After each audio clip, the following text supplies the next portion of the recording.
Today we're digging into something that feels incredibly fundamental how you measure and build anything at all. Hmm. But we're looking at it through the lens of ancient Egypt, a civilization that achieved astonishing precision in their iconic structures, even planned entire cities, using only, well, the most basic tools.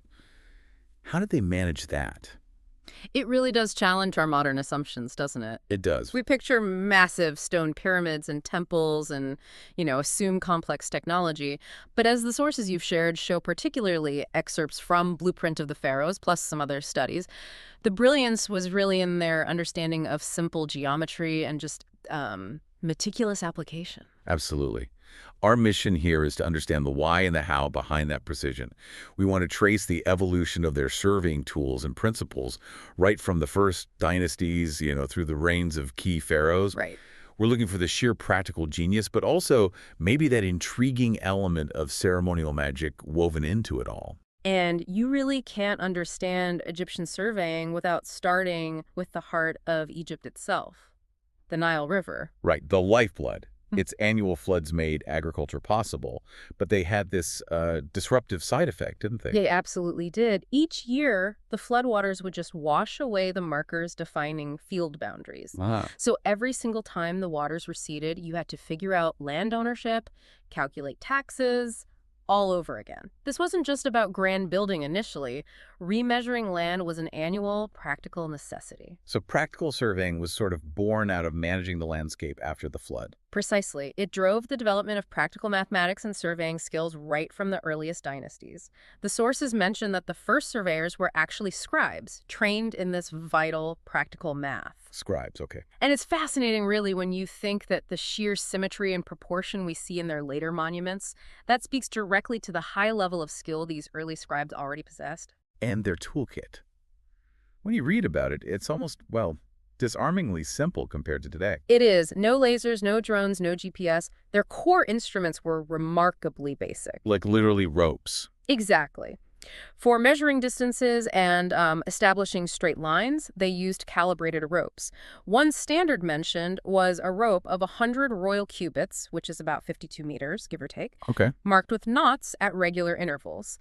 You can think of it as a kind of sophisticated, standardized measuring chain, but made of rope. A 52-meter rope with knots. Okay, so they can measure distance. Yeah. But what about getting a perfect right angle? That seems crucial for laying out walls or corners. Right, and this is where their practical grasp of geometry really shines. They achieve those perfect 90-degree corners using stretched ropes and the so-called 3-4-5 triangle method. The 3-4-5. Yeah. Like the Pythagorean theorem, but way earlier. Essentially, yeah. If you stretch a rope into a triangle where the sides are in the ratio of 3 units, 4 units, and 5 units, say 3 cubits, 4 cubits, 5 cubits, the angle opposite the longest side, the 5-unit side, is always a perfect right angle. Huh. It's a simple geometric truth, but applying it accurately on a large scale. That was a sophisticated surveying technique thousands of years ago. That's a brilliant bit of practical math translated into action. And for making sure things were truly vertical or level. Well, for vertical, they used a hanging plumb weight, just a simple weighted line, a plummet, to check for true vertical. Okay. For horizontal leveling, they had an A-frame wooden level, also with a plumb bob. When that bob hung directly over a central mark at the base of the A, you knew the ground or the surface was level. So their fundamental kit was basically calibrated ropes, plumb bobs, and a solid grasp of geometry like the 3-4-5 rule.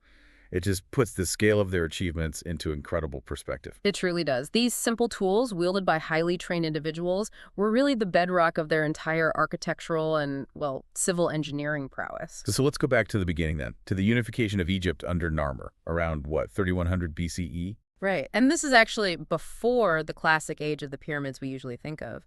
Narmer's era focused more on these large mud brick mastaba tombs. Those rectangular sort of bench-like structures? Exactly. But he took on a massive civic project, too, founding Memphis, the first unified capital. Right, and the sources suggest it involved potentially diverting the Nile. Essentially, carving a city out of a floodplain. That sounds like a monumental surveying task in itself. Oh, absolutely. Even without pyramids. While we don't have, detailed building plans from Narmer's exact time, later evidence gives us a window into how important surveying rituals were, even early on, and the king's role in them. Like what?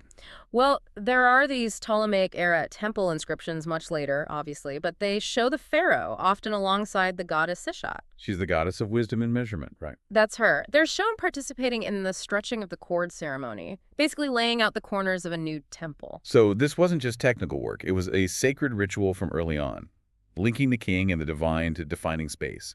It strongly suggests that this ceremonial act of stretching cords, fixing right angles, probably using those same basic ropes and weights, was fundamental to establishing sacred or important structures from very early times. Narmer's founding of Memphis likely set a template, combining the simple, practical geometry with royal and religious ceremony to literally shape their first great cities and tombs. Okay, moving forward a few centuries, Third Dynasty, around 2670 BCE. This is where we meet Pharaoh Djoser and his, well, brilliant vizier Imhotep. This feels like a huge leap. Oh, it was a truly revolutionary leap. Imhotep's design for Djoser was the step pyramid at Saqqara, stacking 6 mastabas. It was humanity's first large-scale building made entirely of stone.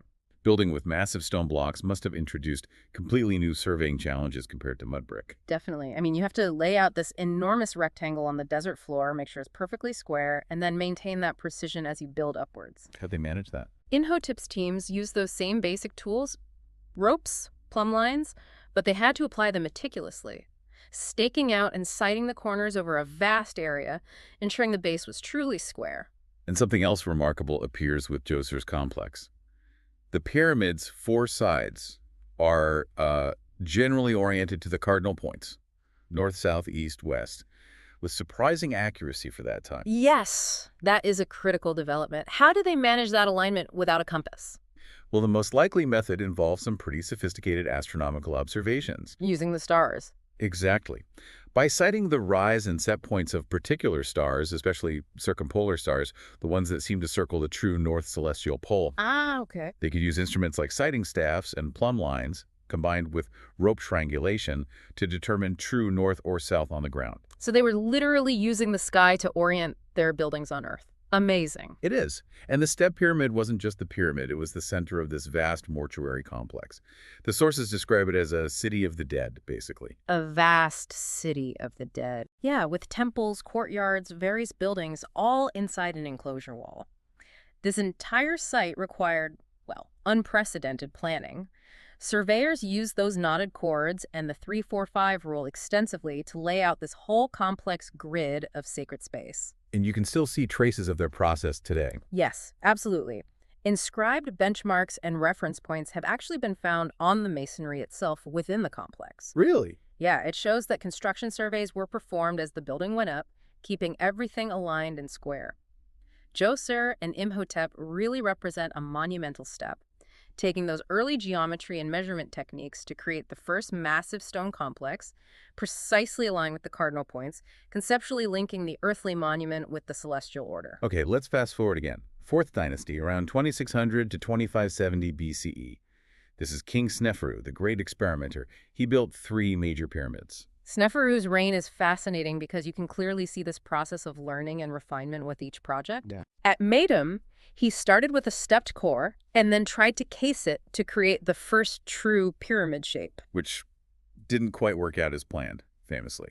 Then came the bent pyramid at Dashur, known for that weird mid-build angle change. Ah, yes, the architectural puzzle. The sources mention the prevailing modern theory is that during construction, surveyors likely remeasured the height and the slope of the rising structure, realized the initial steep angle was probably unstable, and then had to resurvey the upper section to set a gentler, safer angle. Wow, so they were calculating and adjusting on the fly. It speaks volumes about their observational skills and their ability to adapt, to make complex calculations mid-project. Even failure led to refinement in their surveying. And his final pyramid, the Red Pyramid, that's the one that achieved that perfect, smooth slope that became the model, right? It did. And this is where we see the standardization of the sect. That's essentially the slope ratio of the pyramid phase. Sure. The Red Pyramid uses an exact 14.11 ratio. That translates to an angle of about 51 degrees, 52 minutes. The very same slope angle later used for the Great Pyramid at Giza. So they locked in the ideal angle. How did they lay that out so consistently on such massive faces? It required really sophisticated application of measurement, possibly using wooden angle gauges or perhaps precise rope methods involving horizontal distances and vertical rises measured in palms and digits. And remarkably, the Red Pyramid already had incredibly accurate cardinal alignment. That's a critical point. It's only off by about 3 to 4 arc minutes counterclockwise from true north. That close. Already. Yeah, this level of accuracy really demonstrates that Sneferu's builders had already pretty much perfected the precise stellar or maybe solar sighting techniques that Khufu's team would inherit and just slightly refine. So Sneferu's reign was all about perfecting the practical methods, better base leveling, more accurate angles, pushing the boundaries of astronomical alignment. Exactly. It was a period of intense development, building step by step towards the absolute pinnacle of precision that was about to follow. Which, of course, brings us to Khufu's time, around 2580 BCE. This is it, the Great Pyramid at Giza. This is where Egyptian surveying seems to reach its absolute, almost unbelievable zenith. The numbers are genuinely breathtaking. I mean, the north face of the Great Pyramid is aligned to within about 3 minutes and 38 seconds of arc of true north. 3 arc minutes.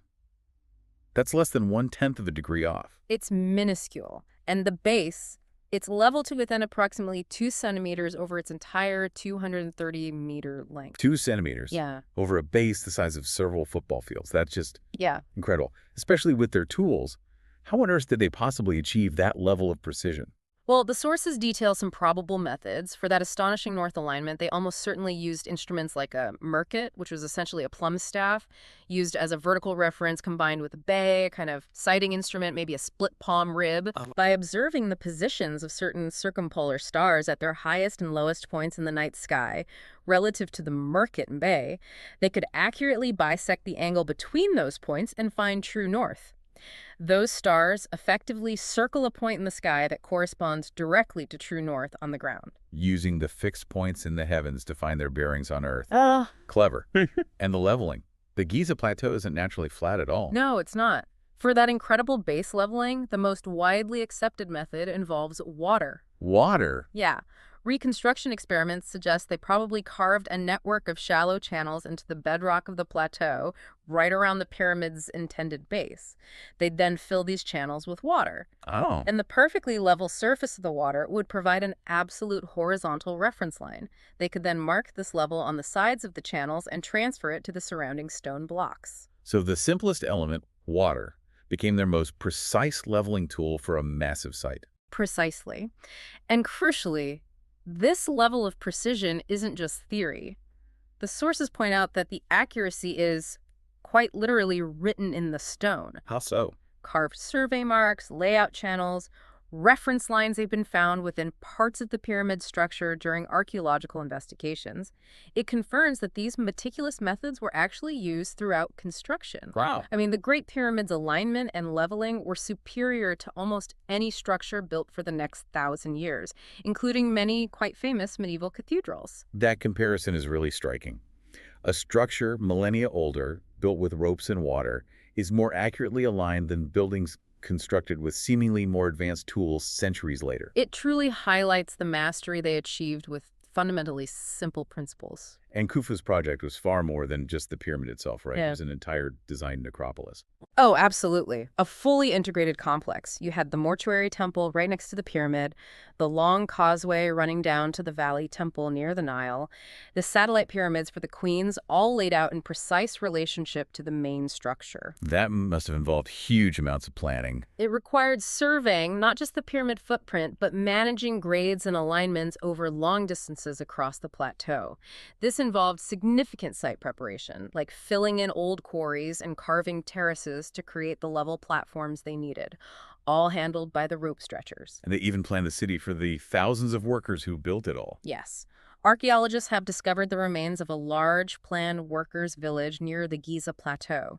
It had a clear grid layout, barracks, bakeries, support infrastructure, all connected by planned roads to the pyramid site. A grid layout. Yeah, the sources rightly describe it as an ancient satellite town. It's clear evidence that their surveying and planning knowledge extended way beyond just the sacred monuments into organizing the practical reality of housing and feeding a huge workforce. So under Khufu, surveying wasn't just confined to the monument's geometry. It was like the organizing principle for an entire planned landscape. a supporting civilization built around that central structure. Exactly. It shows the depth and breadth of how they applied this core knowledge. It governed everything. Now, it's easy to just focus on the pyramids, but this surveying and design expertise was applied everywhere in ancient Egypt, wasn't it? Absolutely. This wasn't some secret skill reserved only for the king's tombs. So temples, for instance. Temples were frequently aligned with incredible precision, often to celestial events. Take the Great Temple of Amun-Re at Karnak, for example. Okay. Its main axis is aligned so that on the winter solstice, the rising sun shines directly down the length of the temple during a key festival. That required the same kind of sophisticated stellar observations and careful rope stretching techniques used for pyramid orientation. And even smaller structures, like the mastaba tombs for nobles we mentioned earlier. Yes, over time they became increasingly refined, built as very precise rectangles. If you look at the surviving walls and floors, you can clearly see evidence for the use of plumb lines and stretched cords to ensure everything was straight and level. And the cities themselves. Memphis, which Narmer founded, grew into this huge, planned urban center. Indeed. The sources describe it as an Old Kingdom megalopolis, a complex landscape of temples, palaces, administrative buildings, and pyramids, all connected by carefully planned roads and canals. These weren't just for transport, they served as processional routes, too. Planned roads and canals. Yeah. And even in, regular domestic architecture, archaeologists sometimes find evidence like scratch grid lines on floors, suggesting builders used layout guides even on relatively small projects. So it seems this knowledge wasn't just technical. Geometry itself must have held a deeper significance in Egyptian culture. Oh, it absolutely did. Geometry and measurement were viewed as fundamentally bringing cosmic order down to the earthly realm. That temple inscription we mentioned earlier, where the pharaoh declares, I take the peg pole, I hold the handle of the mallet, I stretch the cord with sasheta. Yeah. It perfectly encapsulates this idea. The act of surveying, of defining space with geometry, was seen as a divine ritual led by the king and the goddess of architecture, literally imposing that sacred mathematical order on the stone and the landscape. So looking back across those centuries, from Narmer's beginnings right up to Khufu's peak, the actual tools remained surprisingly consistent. But the knowledge and how they applied it evolved dramatically. That's really the core story here. The basic tools, the cubit rods for standard lengths, the knotted ropes, which they carefully calibrated and maybe even coated with wax to maintain accuracy. Waxed ropes, interesting. The plumb bobs, the simple sighting staffs, they remained fundamentally the same for a very long time, but their understanding and their mastery of applying geometry became incredibly refined over generations. They went from using the 3-4-5 triangle for just getting simple corners right to applying complex geometry over vast distances and challenging angles. Exactly. And perfecting methods like the A-frame level for smaller areas or figuring out how to use water channels for massive site leveling like they did at Giza, this wasn't static knowledge. It was clearly built upon and honed with each major project. And the ceremonial importance got formalized too. Right. By the Old Kingdom, the pharaoh's symbolic role as the chief rope stretcher during foundation ceremonies was clearly well established. It linked a king directly to this act of imposing order. So you can almost attribute specific innovations in application to each era. You sort of can, yeah. Djoser's builders were perhaps the first to successfully lay out an entire large-scale integrated complex in stone and get that cardinal alignment. Right. Sneferu's teams, they perfected methods like resurveying mid-construction, adapting the plan, and standardizing that crucial slope ratio, the seeked. And Khufu's crews, well, they just pushed the known boundaries of precision, achieving that almost unbelievable minute of arc alignment to true north. It's a legacy of practical knowledge passed down and refined over centuries. Exactly. A tradition of mastery, handed down from master to apprentice, etched not just on papyrus scrolls, but in the very stones and the layout of their civilization. It's a testament to the legacy of every pharaoh who undertook a major building project. So to bring it all together then, this deep dive really takes us on a journey from the absolute practical necessity of remeasuring fields after the Nile flood. Right back to basics. All the way to the grandeur of architectural and even urban planning on an unprecedented scale. And the reigns of those first few key pharaohs we discussed, Narmer, Djoser, Sneferu, and Khufu, They really map out that incredible evolution. Yeah. From Narmer's measured beginnings in founding a capital city through Djoser's revolutionary leap to stone and cardinal alignment, to Sneferu's tireless refinement and experimentation, culminating in Khufu's near-perfect precision that has, frankly, captivated people for millennia. And the kicker is, all of it achieved without any technology we would recognize as complex today. Just human ingenuity, a deep understanding of fundamental geometry, and skillfully wielded simple tools like ropes and plumb bobs. And the evidence is right there, still standing, in the monuments themselves. Their measurements align beautifully with the known royal cubit, their symmetry often mirrors celestial observations, and their raw accuracy is still stunning. It holds up remarkably well even against structures built centuries, even millennia later. It leaves you with this incredible sense of awe, doesn't it? That as civilization, armed with little more than, say, a rope and a simple measuring rod, but fueled by ceremony and this profound understanding of the cosmos and the earth, could literally carve the geometry of the sky into stone and impose such a powerful sense of order on their world. A remarkable fusion of the practical and the profound, indeed. Well, that wraps up this deep dive into the surveying and design secrets of ancient Egypt. It really makes you appreciate the incredible ingenuity and just the sheer dedication required to achieve those monumental feats with what seem like such simple means. It certainly gives you a new perspective. Perhaps next time you encounter a precisely straight line or a perfectly square corner in the modern world, you'll take a moment to think about the ancient roots of that skill, stretching back thousands of years to the banks of the Nile.